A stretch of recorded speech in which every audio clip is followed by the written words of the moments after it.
Hi, Subhash. Hey, Sina. Typically, we discuss how to develop ambitious software products in a really easy and practical manner without having basically a PhD in how to do this and bringing the best of Silicon Valley practices to everyone and everyday practice. For today's topic, we're picking something that's a little bit could be considered as a geeky topic. So let us see if we can demystify this and speak in normal terms without having all these abbreviations and super geeky things. So the topic is frameworks. So the question, Subhash, is why do we even need to talk about frameworks? Just the word itself is a little bit scary to most of us. It turns us off and say, wow, what is framework? Am I going to be exposed for all the technology stuff I don't know? And I just want to talk about my business and marketing of my product, and this guy wants to talk about frameworks. So why should we even care about this topic of frameworks today? So, when you have been developing software for some time and you have been at it solving business problems and organizing teams to work together, you realize that there's a pattern that emerges in all this. And to save energy, just to save energy, you want to start setting up some standard for yourself, some processes that everybody can understand and follow very easily. So, frameworks, as an example, is like a battle tested code base that you get from the community in general. You can rely on the community's overall intelligence and their decision making process in coming up with a good architecture, in coming up with good principles that you need to code your application with. That's one way to look at a framework and why we should care about it, because we get to use something that has been adopted by the wider community when we build our own software. The other is when you go about building teams to solve business problems in software, you want to be able to hire people from the market pretty easily. And how that works is you go by technology or you go by something that people can relate to, like frameworks. Take Django, for example, in Python, or Ruby on Rails. If you go to the hiring market and look for Ruby on Rails programmers, you exactly know what you're getting. So when they come onto your team on day one, you can be sure that they can read your code, they can relate to what has been built so far, and they can get productive on the get go. So hiring becomes easier when you follow well understood published frameworks out there. These are some of the advantages of using frameworks. There are more, but everybody should know about these frameworks and should adopt them. I feel when we talk with a customer, sometimes a large customer or a knowledgeable customer, they ask in the middle of even a pitch and say, what's your framework? Yeah. And when you go to investor meetings or in a large corporation, if multiple divisions or multiple teams are developing software products, they all seem to ask, so what's your framework? So I feel, in addition to people wanting to know what kind of framework a team uses, they kind of ask to kind of gauge the like a skill set or the level of experience of a team. I feel like it's a question a bit more open-ended, does not really refer to something, but they ask and say, to understand a bunch of things like, hey, what kind of coding language do you use, or what kind of underneath technology do you use?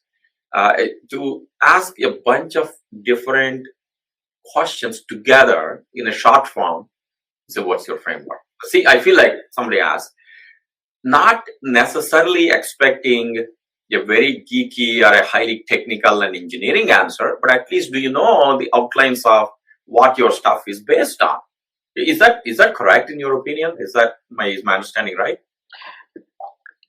Yes, and what framework they are referring to actually depends upon the context of the meeting, who you're talking to. In fact, like I was telling, it's an overused term and often used in the wrong context. There are different kinds of frameworks, if you want to consider that way. There are CSS frameworks, there are web frameworks, there are architecture frameworks. So framework as a word tends to tag on with anything that is accepted as a standard practice or a thought process that is used for building software. Generally speaking, when people talk about frameworks, they are talking about what we are going to discuss today a little more deeply, which is software architecture, and they are usually called as software frameworks. They do have multiple components within them. Each one could have their own framework, but generally everybody wants to understand, like you said, just what kind of relatable technology that are you using in your product. Often people are associated with jargons related to framework. They have heard this term somewhere in some meeting. They have a mental map of, hey, this is a superior framework and this is an inferior framework, or things like that. And when they ask you these questions in a meeting, they are trying to relate to that aspect. They are trying to mentally place you and probably your product or your service in a certain place in their mind, in a continuum of coding structures, and also gauge whether where are you in your architecture journey. Are you a naive person who uses a simple framework? Are you uh, knowledgeable enough and mature enough to use complex frameworks? Some people come to the meeting having a good understanding of these frameworks and where they fit in. Some people ask for the sake of asking in the form of jargons. But either way, most of the questions about frameworks are about people trying to understand, get a sense of where you come from, what do you do, and also gain familiarity to what processors and what toolkits you have in your house. Subhash, it seems in addition to those kind of meetings and wanting to understand where people come from, when you and I, when we were doing diligence on a couple of different software companies, when our clients asked and say, go evaluate the other product for potential integration, potential acquisition or investment, this has been one of our questions as well, to see how much work there is if we really want to integrate. Is there any synergy at all? Or we really have to integrate really a lot of hard work in with a bag of mixed technologies and practices and methodologies and the whole thing. So it has come up from us. We ask in the first 10 questions or so when we're doing diligence to somebody and say, hey, what's the framework? And then based on the answer, we dive deeper a little bit. And for example, if they have, they go into an answer such as we use so-and-so framework for the front end, so-and-so framework for back end, then we dive a little deeper. But at least we'll expect to cut down the time it takes to understand the other guy's technology with this question super fast.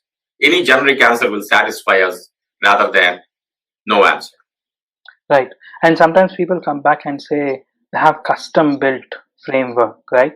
In our own mind, that also raises a different set of questions on whether they're mature enough to build a framework from scratch by themselves. That's also a valid question, right? When the familiar frameworks in our mind also give us the confidence and an understanding, implicit understanding of what is going on, even without seeing code, even without having to discuss with technical people, we know implicitly what they would be doing in their code base. And one more time, just to dwelling a bit deeper into this, when we have been asked to provide technology advice to some companies, when different divisions are producing different products, there has been no commonality.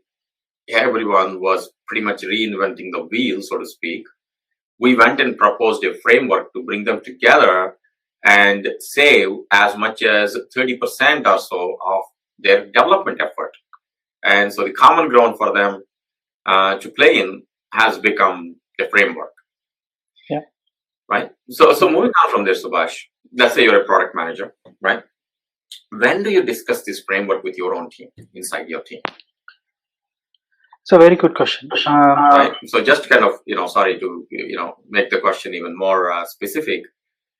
As a product manager, imagine I'm a product manager. I'm concerned about, hey, I really need to translate my strategy to these engineering guys in a way that makes sense. I need to worry about my roadmap.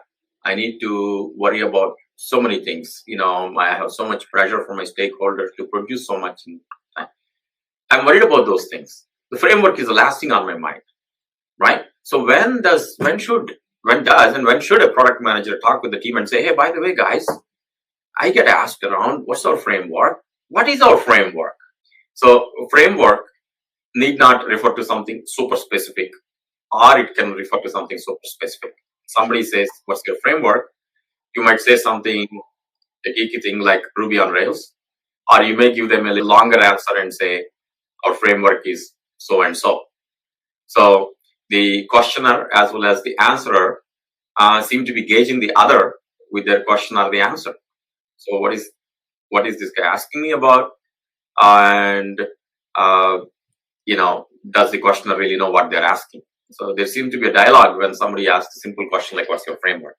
So our interest here is defining the framework as basically, in literal and practical terms, framework is a set of references to your software, both technology-wise and methodology-wise. Is that correct? Yep, absolutely. The slide that you're showing, Sino, is something that we often refer to, right? We divide the product roadmap into 4 basic phases, and they cycle through.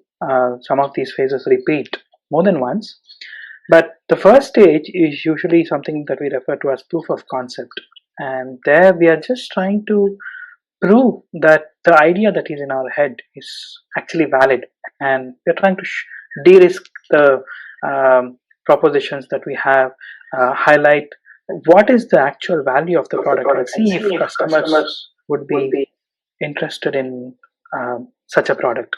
So there we are running as fast as we can. We don't care about the language that we use to code this or the framework that we use. That's not important at that level.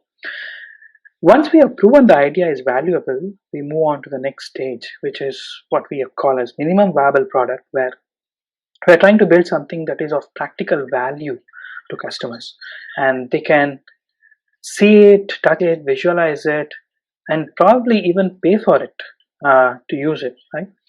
This is the phase where we are laying down the foundation for what we are going to build in the future. This is what the first cut of the product looks like, the version of the product looks like. This is where I would say we would want to consider what framework we should use. We would be sufficiently informed about the problem statement that we are trying to solve, its nature.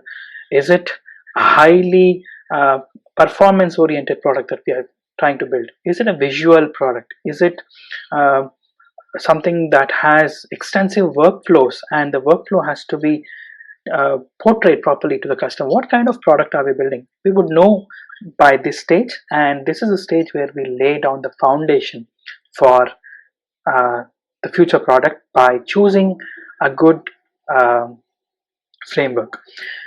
The next few stages are just an extension, and in fact, the decision that you take in the second stage is going to define how well you execute the future stages. If you've chosen the right framework which fits your problem statement and which allows you to grow along with the business, the future stages become easier to execute. You can run faster and probably keep up with the business requirements.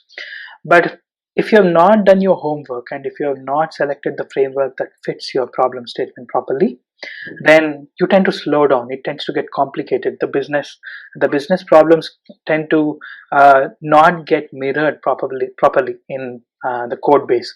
The code itself becomes complex and becomes harder and harder to introduce new changes. So I would say the second stage is where you would want to worry about introducing frameworks and choosing and picking technology components to go with the framework. Thanks, Subhash.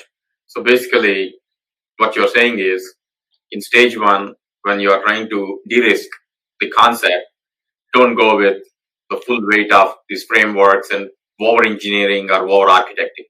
Just go get the concept de-risked. And when we come to the second stage, where you are trying to achieve the minimum viable product, then you should say you must have some idea of the framework and make some choices so that you can reliably move forward. Am I summarizing you correctly? Absolutely. See. Okay. So that's absolutely great. It kind of gives me an idea that product manager can approach the team at the MVP stage and say, okay, guys, we know what we want to prove in the MVP stage, what our hypotheses are, and what we must really prove in front of the customer, etc. And now tell me about the framework and what I should know so that I can not only represent to the users, I can represent the product with its true capabilities. That's basically what you're saying. Yep. Perfect. So as we talk about this, many people ask, and I got asked, hey, what kind of libraries are you using, or what kind of platforms are you using? So they threw a bunch of words. Can you briefly, for the semi-initiated or uninitiated, walk through the differences between what's the library, what's the framework, and what's the platform, and how does my application deal with any of them, if at all? Yeah, and this is where most of the confusion comes up, right? Because this term has been used in so many different contexts that it's a little difficult to disentangle and say this is a library, this is a framework. In fact, no such correlation can be drawn by looking at what is existing out there in the form of frameworks. But let's try to do the best that we can. This is a very good depiction of what a library is and how it differs from a framework. So let's say me and you get together and we want to build a product. So we have an idea in our head and we think that has business value and we want to build something. Building everything from scratch is like reinventing the wheel. We don't want to invest time and effort doing that because we want to be as fast to the market as possible. We don't want to reinvent the whole game, build technology components from scratch, and take years and years to get there. Most of it is available out there. We just want to take it and run, right? So we don't want to build something from scratch, but we have an inkling of something that solves the problem in some minute manner that we see. So if you take in open source, there are lots of in Python you would call them packages, and in Ruby you would call them gems. There are already pieces of code that solve the problem very well, and that has the community backing. Thousands of people would have contributed to that piece of code, and it would be doing its job very well. So you would want to depend on the stability of such a component and use it or inject it into your own product. That is what we would call as a library. It's typically meant to do only one thing and it does it very well, but it rarely would serve as the overall application. It's not meant to do everything that you would expect in a typical application. So you have this library, and to offer a product to customers you have to build all the bells and whistles also, right? All the frills that you would require. So instead of using one library, you would typically end up using one or more libraries to construct your application. When you use these multiple libraries, you need something that weaves them together and also exposes some of your own business IP, your differentiation along with these libraries. That is what is typically referred to as a framework. Now, there's an important distinction that people talk about. A library is so small that you know when to use it in your workflow in the application. But a framework acts like a template. So if you wanted to put in different pieces of your code in different places and expect the framework or something similar to know when to call a piece of code, that's when you would use something like a framework. Let me give an example. In a typical application, you would have a front end which issues some commands or requests to the backend, and the backend then consumes it, probably talks to the database to fetch some data, organizes it in a way that the front end can consume and throws it back, right? So each of these steps is a distinct piece of code in your application. Now, if you were to write everything from scratch, you would have to decide how to accept the request from the front end, how to format it to understand what is being asked, what is the business logic associated with processing the request, how do you get the data from the database. Everything would be something that you would have to hand wire or code by yourself. Using a framework, you can actually put in the pieces in specific places that the framework recommends and then be on your way. The framework knows when to call the code and weave it to establish the entire workflow. If you could go to the next slide, Seenu. Now, we talked about multiple libraries being used as part of your application and a framework controlling how to organize the pieces so that the workflow for your application can be established. So this is what it would look like if you were to draw boxes and fit them into each other. There will be one or more libraries that your application uses. Sometimes the application uses the library directly, sometimes the framework uses it directly.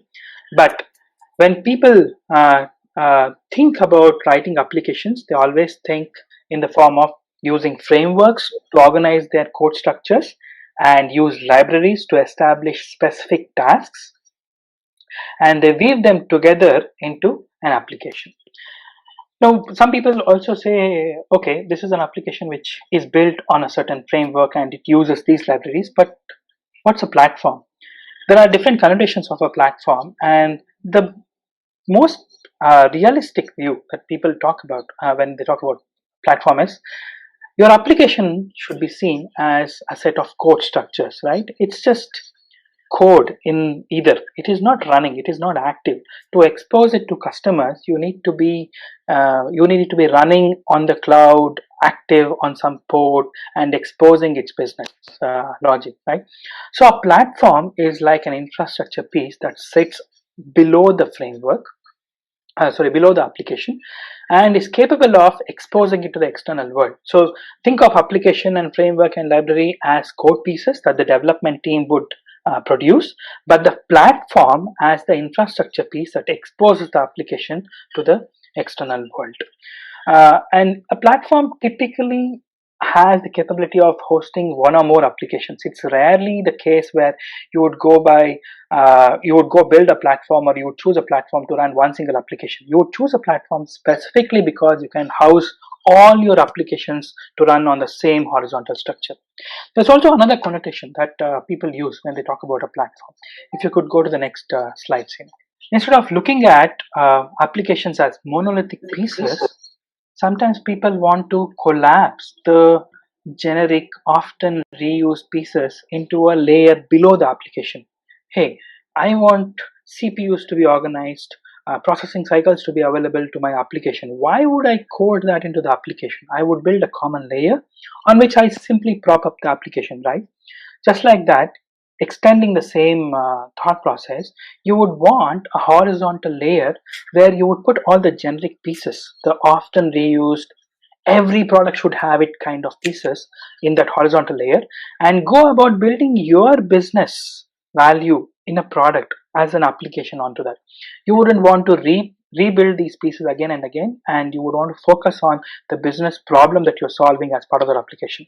So this is the other connotation that people refer to when they talk about a platform, which is a horizontal piece that not only provides the infrastructure to run your application, but also contains generic components or generic technologies that are used in every single application. But instead of bundling them as part of your application, you're taking them out and running them in a separate horizontal layer. If I may summarize, what you are saying is, when you want absolute control, almost like you have developed every single little line of code, it's libraries. You just use libraries and do control. And a framework lets you bring in bigger pieces together as a template and build your applications more easily. And platform is, it comes even with more completeness, more sophistication, a bunch of ready-made services which you are leveraging to build your app. Absolutely. And something that needs to be remembered is how we started the conversation, right?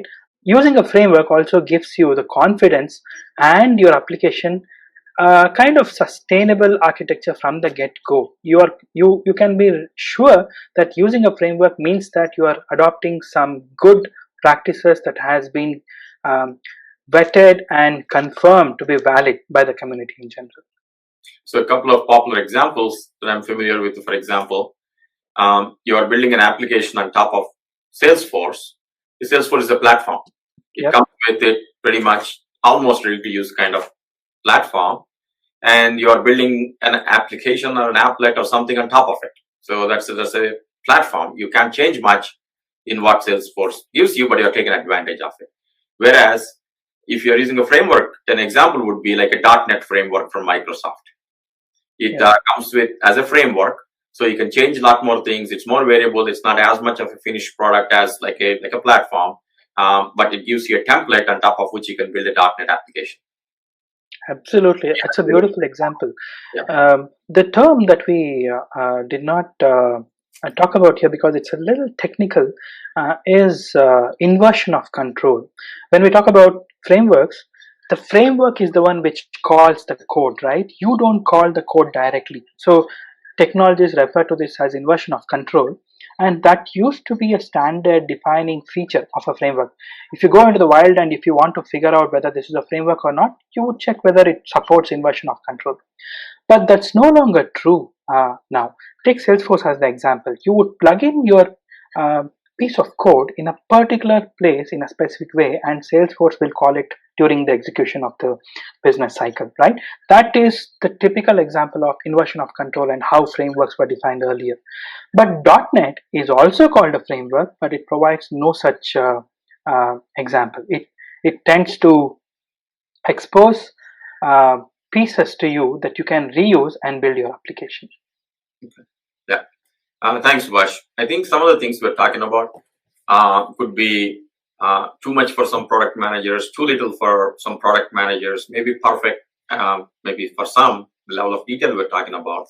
So is there actually a role for product managers in the selection, in choosing a framework by the team? And if there is, what is their involvement in it? Do they provide information, or do they ask some set of questions to the development team? What exactly is the role of a product manager when the team makes a choice, when the team makes a selection of a framework? That's a very good question, Sino, and it also highlights the fact that not only the technologists in the team, but also other stakeholders like product managers should be aware of what frameworks are and what they stand for to be able to effectively use them. If you could go to the next slide, Sino. Yes. Typically, when we talk about building a product, we are dealing with a problem domain, as we call it, right?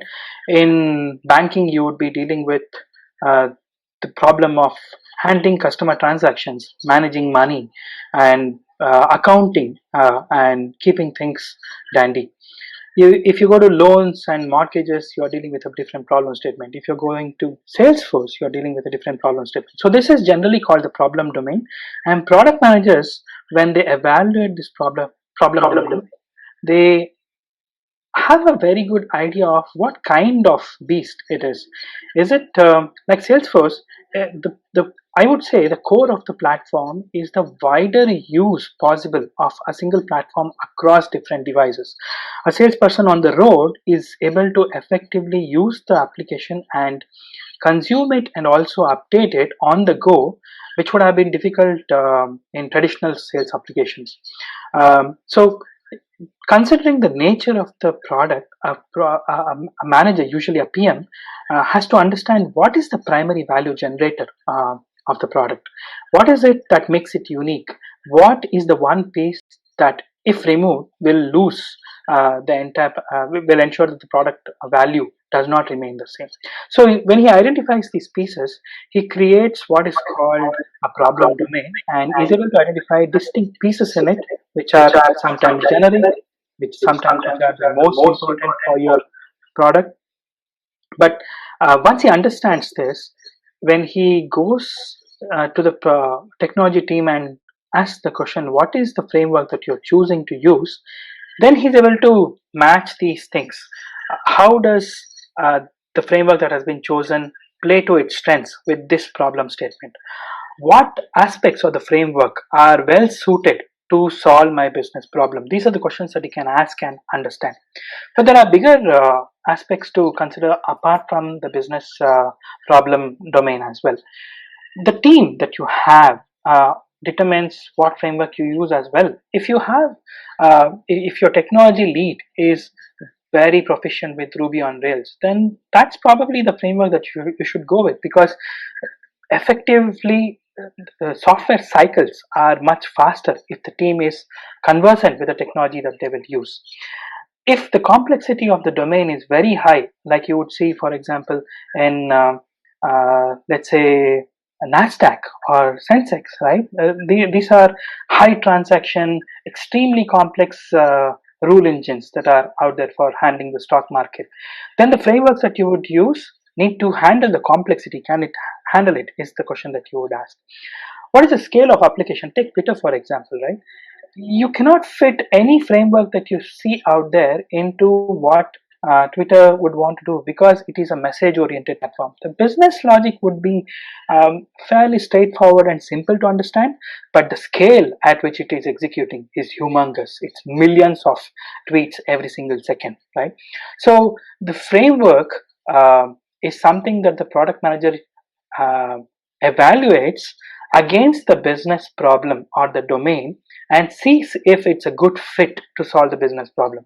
If it is not, even though the framework is well established and it's structured well and it gives superiority compared to other frameworks, it is not a good fit for your product, and you tend to make a mistake by choosing it. So, if I may summarize again, paraphrase rather, the role of a product manager, if I understand you right, in the selection of a framework is asking if it meets their needs. So you got to prioritize the top 2 or 3, your core purposes or the core values or the core characteristics. Like, for example, your example of Twitter scalable. You say, hey, does this framework meet it? And what are my alternatives? And what is the trade-off? I think a product manager, technical or not, should not be shy and should be bold to ask questions, whether they understand or have a different answer on the selection or not.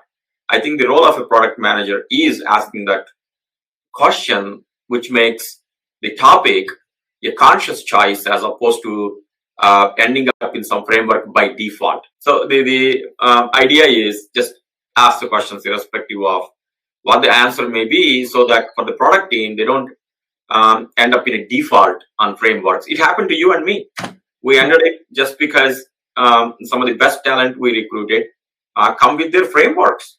They don't choose the framework based on the context and the need and the product. They just choose a framework based on the person, which is not how you want to do it. So making it a topic at least some point before the heavy investment into development is done in the MVP phase would be the right time and the right context on the role of a product manager. Yep. So, having talked about all this, have you personally ever made a wrong choice about framework? And or if you haven't, maybe you always pick the best framework and the perfect framework. Maybe your friends, neighbors picked the wrong one. Do you know of examples? And if it happened, why did it happen? Every developer worth his salt has made the mistake of choosing the wrong framework, and I'll explain that in 2 different contexts. Why it's probably the nature of the game, but also something that we need to be aware of to tackle. So, in the example that you gave, Sino, how many meetings have we not gone to in the past where the client themselves have asked, as part of business requirements meeting, what kind of framework we will use, right? So there's an expectation that the framework and the problem that is being solved are somehow disjoint of each other. They are not correlated. The decision of what framework needs to be chosen to solve your problem is not, like you said, a more evaluative approach. It's mostly like, hey, we are familiar with the framework and that is what we have been using, so we will go with it, right? So that's the kind of natural progression that our projects tend to take.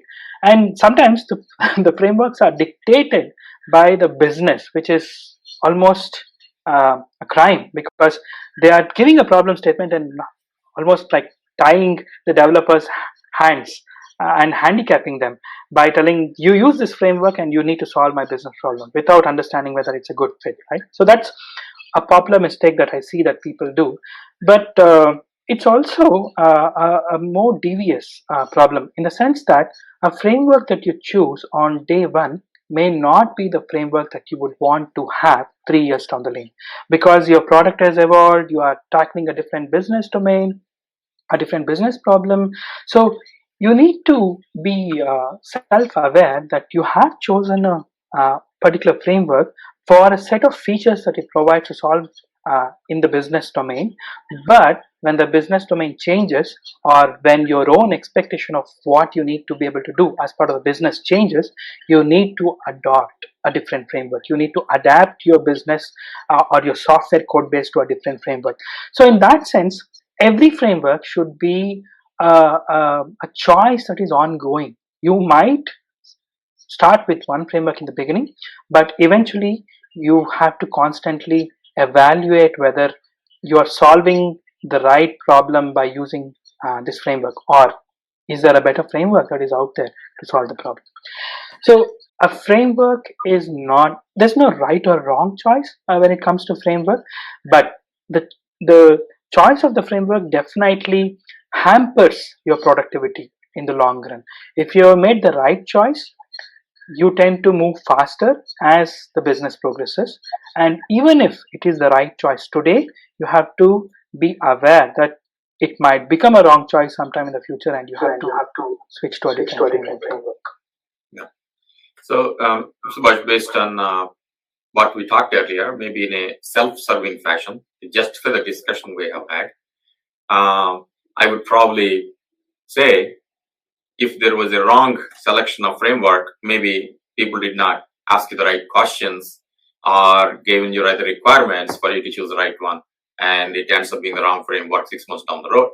Yeah. So again, perhaps this is my answer to justify our previous conversation, but I do know as a matter of fact that when people dig in too deep and say, hey, I'm the product manager, I give you requirements, and oh, I'm the engineer, I tell you how I'm going to build the product, when they do that and there's no dialogue, when the conscious decision is not made, the chances of picking the right framework go up considerably. So, the number of enterprise applications we built, Subhash, we see a lot of commonalities. We see, especially nowadays, right? I mean, there is such a requirement for databases, whether it is structured, semi-structured, unstructured data. There are requirements for search engines. There's certain requirements for the user interface, certain lot of common requirements. So as we keep doing the same thing multiple times to make it faster, easier, and cheaper and better, you apparently have spearheaded and built the Protean framework. And I know that it is more than just some code. It's just more than a standard framework as we have defined ourselves. It is a framework in a little bigger fashion, almost like a metaphysical fashion. Can you briefly give an overview or a very quick intro to what you have done and what Protean is and why it will help? When we started building products as part of our services game, we realized quickly that the problem statement varies per application, but the needs of the application to run in a certain structure in the cloud remains the same. You need to be able to map the problem into code with some ease and stay true to the intent. You want to have very less translation required between what the product manager would say the product will do and what the developer has coded into the application. So we want to reduce the gap and have almost no translation that is required in the middle between the two. And also we want to retain the choice of sometimes making the wrong decisions and then correcting them in the future, or making the right decision right now as we see the world and then adapting and changing as the world changes, right? So Protean was built to handle two requirements for building products. One requirement is to be able to map the problem domain as closely as possible in code. We should be able to express the problem domain in code in a way that even a product manager tomorrow, if he wants to take a look at the code, can open files, code-based files, and should be able to understand what is written there. The choice of Python as a language is associated with this as well, because it's almost like pseudocode. An English speaking person should be able to read the code written in Python.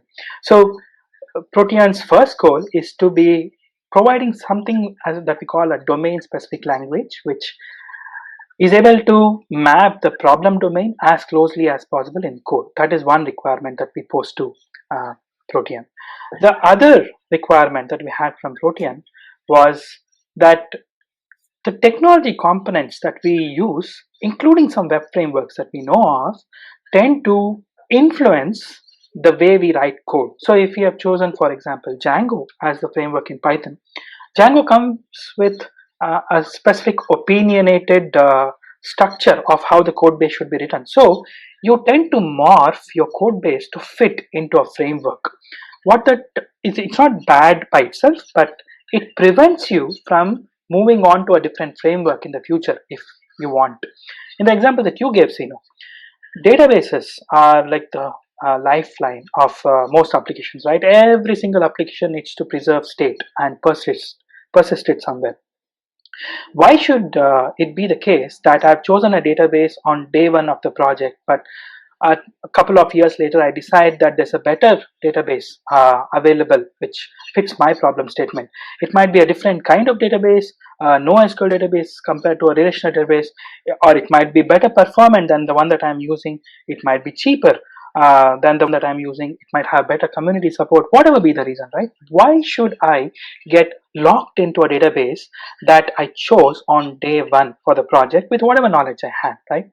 So the second prerogative for Protean is that we post to Protean is that it should be able to allow developers to plug in and plug out frameworks and technology components as the requirement of the product changes. So these are the two pillars on which Protean is built. One, it helps you express code as closely as possible to the domain. Two, it helps you remain nimble and technology agnostic by allowing you to code against what we call the problem requirements rather than the actual technology component. The first part in the example that we saw earlier is driven by what is popularly known in the technology circle as domain design.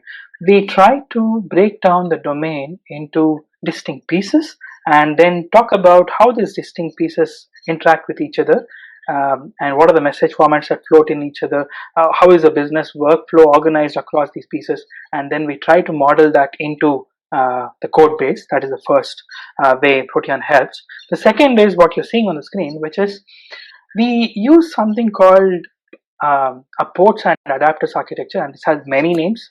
People call it onion architecture or multi-layered architecture, where the technology component is treated as a detail by your application. A database is a detail at the end of the day.